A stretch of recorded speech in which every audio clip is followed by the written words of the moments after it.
Ladies and gentlemen, tonight it's really a great pleasure because I have Janelle Barlow together with me. Hi, Janelle, how are you? Hi, I'm fine. How are you? Very well, because I am super thrilled that we are going to discuss about complaints. A complaint is a gift, and this is also the book that you wrote. And really, thank you very much for your time accepting this invitation to participate to the CX Goalkeeper podcast and to discuss about your latest book. Thank you very much. Thank you. You know, this is the third edition of this book, A Complaint is a Gift. So each book I had the opportunity to rewrite it.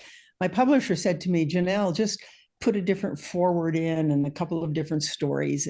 And I couldn't do that. I thought, somebody who likes this subject is going to want to read all three books. So each book has been different. Oh, that's really, really interesting. But before we start deep diving in your book, we would like to learn about you. Perhaps could you please introduce yourself, showing us or sharing with us the highlights of your career that brought us into this topic? Right. Well, yes, I didn't actually get started in this topic until the middle 80s, but my work has always been corporate education, working with adults. And I was very much involved with customer service. And a piece of that was always complaint handling. And then I began to realize how big complaint handling is in the field of customer service. In fact, I have come to the conclusion that complaint handling and knowing how to do that is actually more important than customer service. And I'll tell you why. Because I think if you can get the complaint handling down, people then automatically know how to handle service better, and they'll do that. But if you start with customer service, then here comes a complaint, and then you think a whole different set of behaviors have to be there. So focusing on complaint handling is understanding what's going on with this phenomenon of complaint handling. So that's I haven't really written about that, but I want to really make that point to people who are in customer service. Start putting more emphasis on complaint handling. Thank you very much. It's really interesting. And I think if you really like this topic, then you should have specific values that drives you in life. Which values drive you in life? Which values drive through my life? Yeah. For me, it's about behaviors, because I think you measure behaviors, or you measure your values by behaviors. I am an honest person, but I don't necessarily think that honesty is always the best answer. I really don't. I mean, we stop our statements if we think that the honesty is going to hurt somebody else. So we're not always honest, and I don't expect other people to be as well. But my behavior, the behavior that really drives me is just do it. Just do it. And that's what I do. That's my style. If somebody asks me to do something, I don't even think about whether or not I can do it, whether or not I've had the experience of it. I just do it. I figure I can figure it out. That's always been my approach. Sometimes it gets me into trouble, but basically it's the value by which I drive my life. Just go ahead and try it, move on, and actually even move on faster today than we have in the past. I'm not so young anymore by any means, and so I realize I don't have that many years left, and I'm really trying to push through as quickly as I can with doing it, with getting things done. As long as they're valuable to other people and they'll let you know, then I think I'm making the right decisions about my life. Oh, thank you very much. But I hope that you will have a lot of additional years because you are very young in your mindset. And I think this is really, really important. And the second thing that I really like is just do it. And throughout your outstanding career, you wrote 3 books or 3 versions of this book. And therefore, I think it's important now to deep dive into this book. Right. A Complaint is a Gift: How to Learn from Critical Feedback and Recover Customer Loyalty. We're speaking about the last version of your book. And I suggest to the audience, if they are interested in this book, to buy that and have a look at, because this is really interesting one. And now we are deep diving to pick some insight from the book and to give some flavors of the book to the audience. And therefore, the first question, how do you define a complaint? I have been working on getting a more and more simple definition of a complaint. And in my mind, a complaint is a statement of dissatisfaction. I'm saying something, I'm not satisfied. I don't like this. And that's what a complaint is. Now, just recently, I was at a conference that my husband was keynoting at. And at the conference, I was sitting next to a man who said, I don't like the word complaint, when I told him what I did. He said, I don't like the word complaint. He said, I like the word feedback. And I said, yeah, I mean, a lot of people say that, but let me suggest this. Feedback can be either positive or negative. A complaint is always negative. Always. It's always pointing out something that's wrong, something that doesn't satisfy me. But feedback could be good or bad. So I know people are afraid of this word. Let me tell you how afraid of this word they are. They don't even like it in my book title. They can't quite grasp it of a complaint is a gift. They don't quite get that. I have been in bookstores signing copies of the book, and I've heard the announcement over the loudspeaker system saying Janelle Barlow is in the building signing her book. A compliment is a gift. I mean, they can't even say it, that a complaint is a gift. I've heard that so many times. It's just hard for people to put those two words together. But that's the heart of the argument. I think if a complaint is ended in the proper way, then it can be a compliment at the end. Yes, it could be, but certainly it's a gift. Yeah, I think what you're saying, it totally makes sense. But I think there are different types of complaints. And a very small number of people actually speak up about what are legitimate complaints. Why is that so? Well, I think when they say, is it a legitimate complaint, they mean, was the customer wrong? Was the customer stupid? Or was the customer trying to cheat you? Those would be illegitimate complaints. If the customer comes in their heart and they're trying to cheat you, that's a bad complaint for sure. It's not a valid complaint. Let's put it that way. But I don't know about putting the word legitimate there. If the customer says something, it's out of their experience. Maybe they're paying you back for something that you did in the past to them. But I think that there are people who do cheat. If we want to talk about that for the moment, there are people who do cheat. There's been research about that. They estimate that, at least in the United States, about 4% of the population will ever try to cheat you. That's it, 4%. So all those customers who are calling, all those customers who are coming in, most of them are honest. If they are not honest, it's probably because they've made a mistake. I mean, it's easy to make a mistake. Customers make mistakes, but so do all the staff as well. They make mistakes too. So there's very few of them. But the interesting thing is that managers think that the percentage of cheaters is higher than the people who are actually interacting with those customers, which is really fascinating. Why should the managers think that there's more cheaters out there? It's really interesting because at the end, it's a human being interacting with a human being.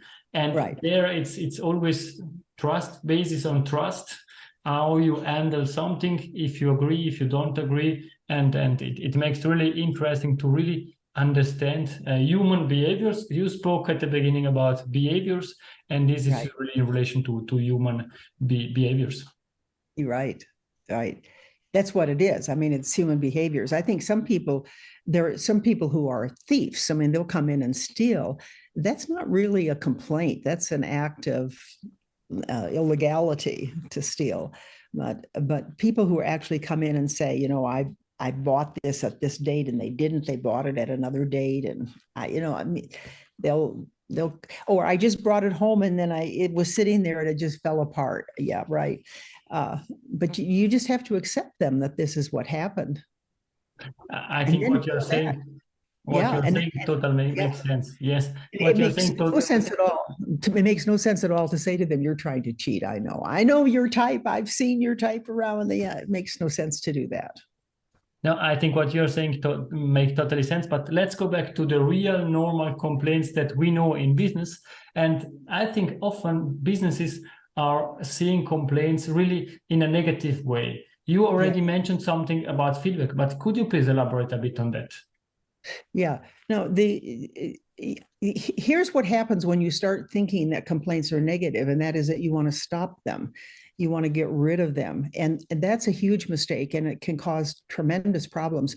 I've met so many people who have said to me, Janelle, I really like your idea of a complaint is a gift. I like that idea. However, what I really want is to get no complaints at all. That's what they tell me. And I say to them, well, it's an interesting idea, especially when you think that we don't live in a perfect world. I mean, I don't know anything that is perfect. And so I try to think of an example that relates to them. And a good example is like in hotels where people have a complaint about the temperature of the water, the swimming pool. It's too cold or it's too hot. Well, that's a complaint. But some people like to swim longer distances. I'm a long distance swimmer and I like that pool cold even.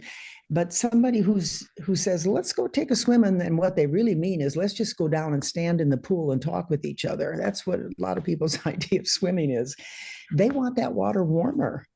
And you tell me, how do you take a big swimming pool and get the temperature turned up or turned down depending on who's swimming in it? You just can't do that. But what you can do is to talk with your staff and teach them how to talk with those customers when these kinds of situations come up. Your business opens too early or too late in the morning for me, but you're not going to change that. You got to know how to talk about that with that customer.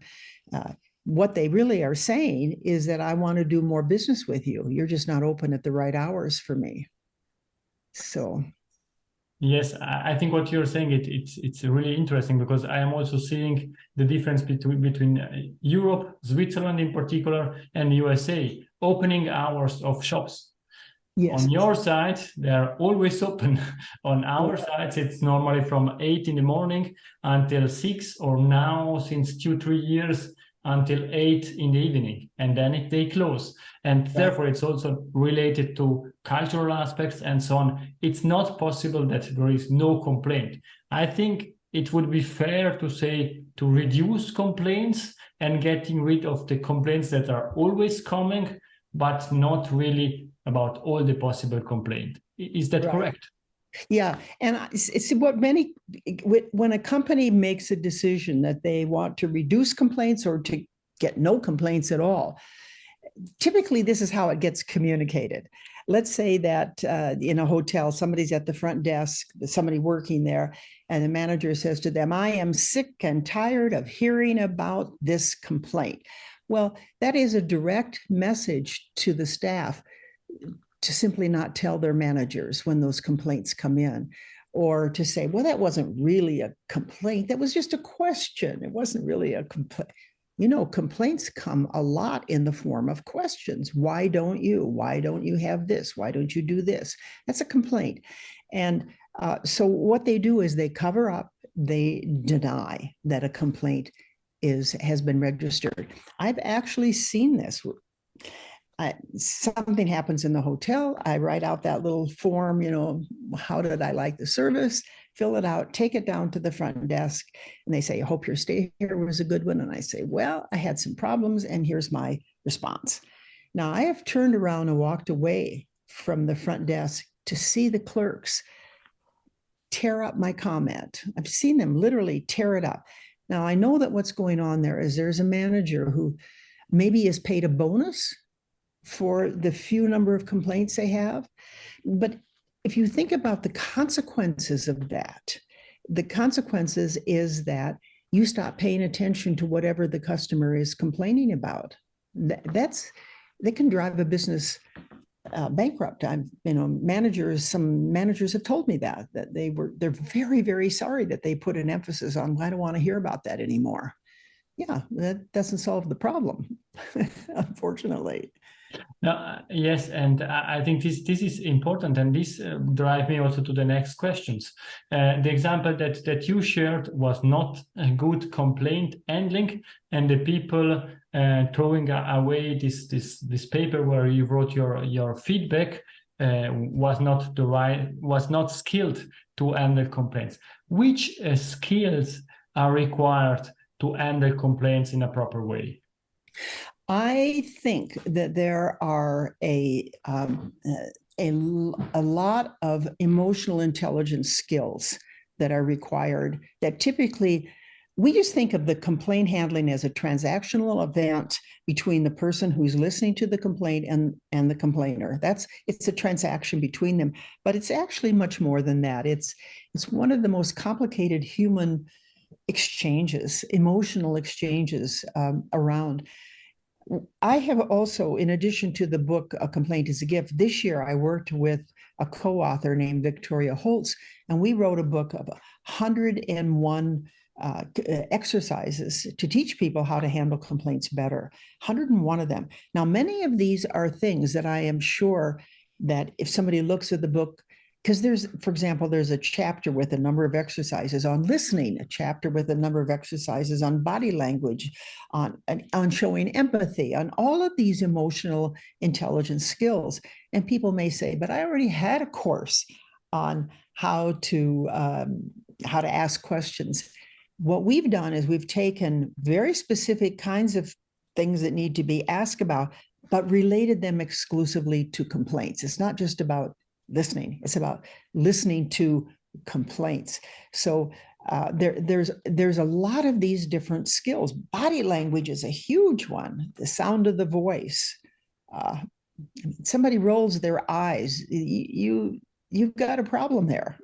Communication with that person, for sure. I think it's really extremely interesting. And perhaps could you share also your view if there is differences between handling complaints in a digital way, in a physical way? Because if it's digital, then it's difficult to really see, watch, and understand the body language and so on. Right. What's your view on that? Yeah. Can I just say this too, right up front, and that is that there are so many applications now that are out there. I have a friend up in Canada who's developed a way to take what's in an email, run it through her program, and it'll tell you what's going on with that person emotionally. Now, those kinds of applications are becoming more and more common. So we're going to be able to handle these written complaints, these digital complaints a lot better. But if I can go into a little bit of detail on this, because there's always been a lot of confusion about with digital complaints, I do think we're going to be getting more and more of them. It's just in the world that this is going to happen. But just recently, 3 professors at Harvard University did big data analysis, which is not what most complaint handling research is. Most complaint handling research is 500 customers, maybe 1,000 is big. But what they did was they looked at 20 million. I mean, if you can imagine, 20 million comments, positive and negative, that were put on the 4 big hotel application platforms, like Expedia. I'm trying to think of ones, Expedia. I don't know. There's several of them that are big in the United States, and I'm sure you've got your own names for them in Switzerland or in other parts of the world. And so they took these comments and they analyzed them, and they came to the conclusion that the way that we've been looking at handling written complaints is just not right. So I sent out to a number of people that I know. This was not 20 million comments, but I said to them, what do you think we should do? Handle the positive comments or handle the negative complaints first? Because you got to do them in order, right? And that affects things. And most of the people said to me, we should respond to the positive ones first. And what these people found, these three professors found, after looking at 20 million comments and what the reactions were, is that it is better to respond to the negative comments first and to respond to them very specifically. So, for example, if somebody says, if they're in a hotel and they say, I didn't like the bed in room number 327, you should respond specifically concretely to that. And I went up to that room, I sat down on the bed, and it was lumpy, just as you said, just to show them that you've really paid attention. And we are pulling the mattress out of that room and putting a new one in. So very specific, the negative. Now, you want to handle the negative ones first, because what happens on all these digital platforms is that when something has been handled, it gets dropped down and drop down and drop down and drop down. So that leaves more of the positive ones on the top. So when somebody looks at your hotel, they're going to see mostly positive ones because the negative ones have already been handled. So it's a very concrete piece of learning that a lot of people in the hotel industry simply don't know about.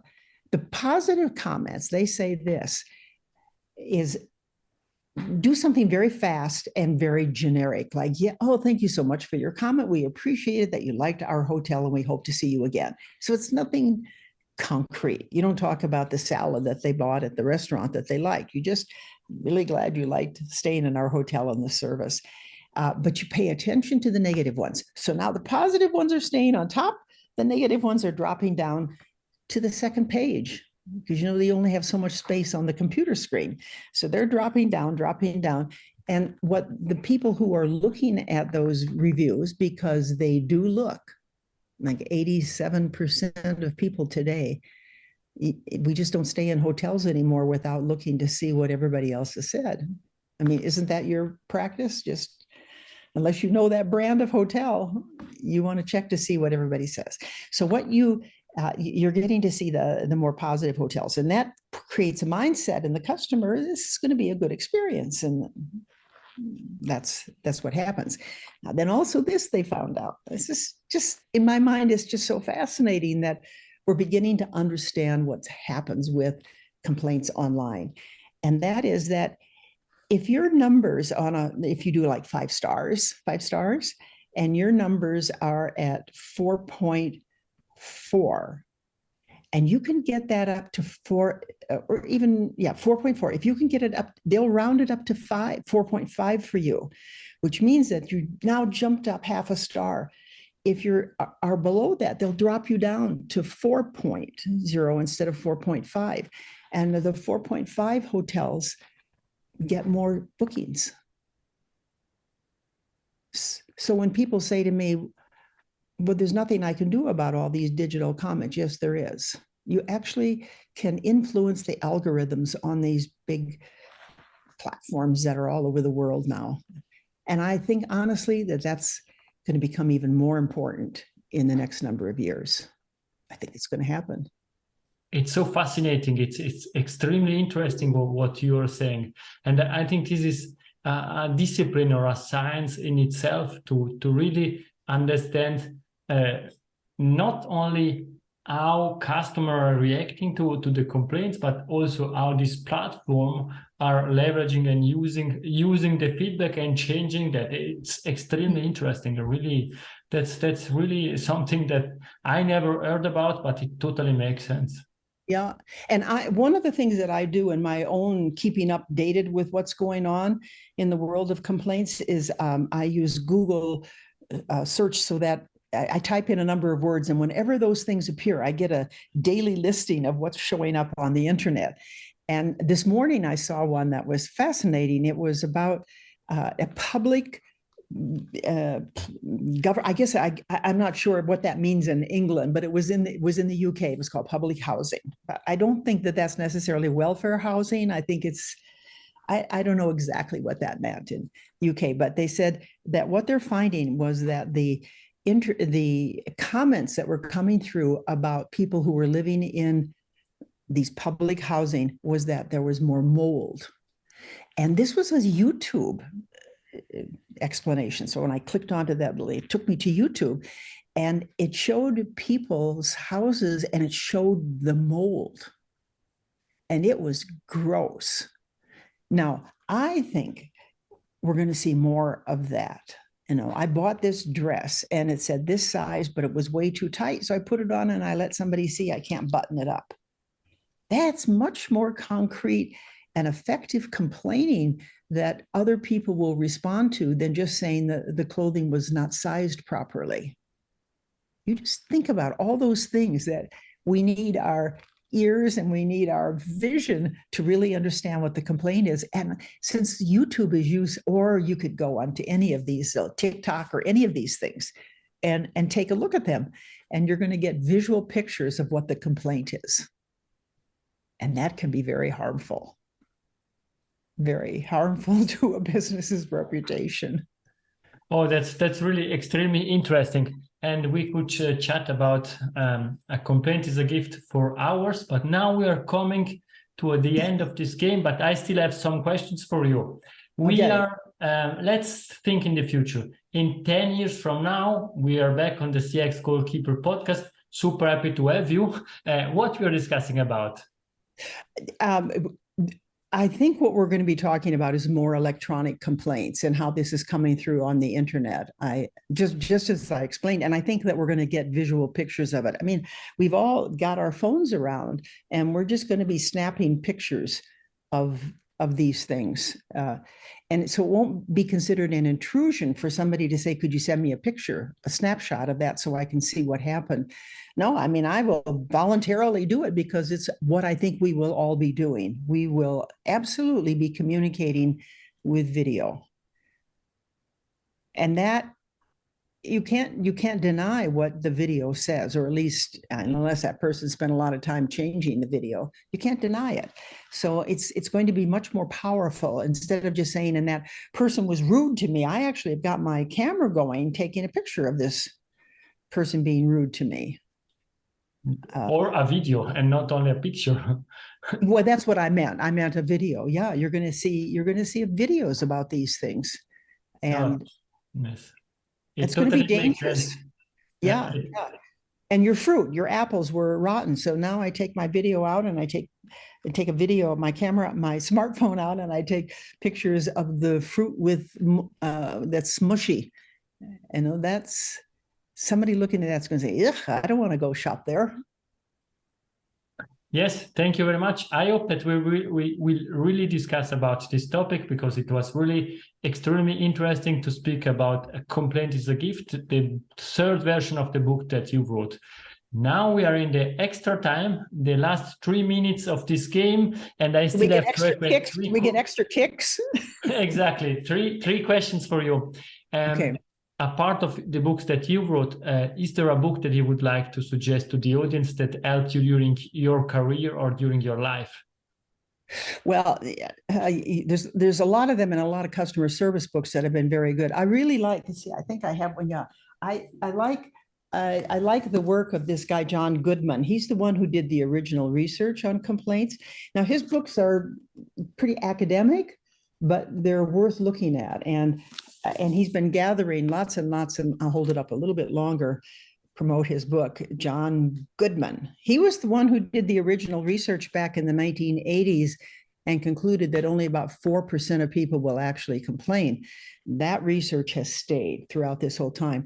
That's influenced me. I wrote another book called Branded Customer Service. And I think this relates to complaints, because if you can say, what branded customer service is, we promise and we deliver. And when you promise and you don't deliver, that's when you get complaints. So, how do your marketing messages line up with your service delivery or with whatever your delivery is? I think those kinds of books I've got a shelves full of them, actually. We can see that behind you, but for the people listening to the podcast, Janelle showed the book Strategic Customer Service, and I think these are really interesting books. Thank you very much. The second last question is, where can people find you? What's the best way to contact you? The best way, I think, is just to go right to our webpage, which is very simple to get to, www.acomplaintisagift, the name of the book. So if you can remember the name of the book, you can remember the webpage, and then it's a .com. And in there, it will lead you to other places to get more information. But that's the most accessible place to get information. And the books, of course, are available on Amazon. But I think that with the shipping to go to Europe, they're very expensive. And I wouldn't mind recommending that if you want a copy of the book, get the Kindle version, there's also a PDF version. So you get the same thing, but you don't have to pay for shipping. Shipping is really costly these days. Yes, and I think in a period where sustainability also an important topic is, reading it on a Kindle or as a PDF, it's really a great idea. Thank you very much for sharing also this idea. Now we are coming to the end of this podcast, but I still have one question for you. It's Janelle Golden Nugget. It's something that we discussed or something new that you would leave to the audience? Well, I think that word gift belongs on two sides. It's not only a gift to get a complaint from the customer, because you get to find out what they want and you get to know how to satisfy them. And they're probably a loyal customer if they're complaining. There's a lot of reasons why a complaint is a gift. They're giving you a gift. And you're receiving this gift from them. But I think that also if customers began to think in terms of giving gifts. Now, how do you give a gift to somebody? You don't throw it at them. You try to put some care and thought into it. Why are you giving them this gift? And to deliver it in that way instead of getting angry and then expecting the staff to work their hardest for you. They don't. They get upset as well. And that, incidentally, I might just say, is the second major reason why people say that they won't complain is because they're afraid that somebody will attack them. Well, the way to avoid that is just make sure that you're giving the gift as well as the person who's receiving it to know that they've received a gift. I think it works on both sides. That's my golden nugget. Thank you very much. The only thing that I can say is, Janelle, thank you very much for your time. Well, thank you. Thank you. I really enjoyed this. Janelle, please stay with me. To the audience, I hope that you enjoyed this discussion as much as I did. Please stop by and buy the Kindle version or the PDF version of Janelle book. A Complaint is a Gift, How to Learn from Critical Feedback and Recover Customer Loyalty. And this everything, please share the feedback also with us, with me or with Janelle through our webpage. We are happy to get your feedback. Thank you very much and have a nice evening. Bye-bye. Bye. If you enjoyed this episode, please share the word of mouth, subscribe it, share it. Until the next episode, please don't forget, we are not in a B2B or B2C business, we are in a human-to-human environment. Thank you!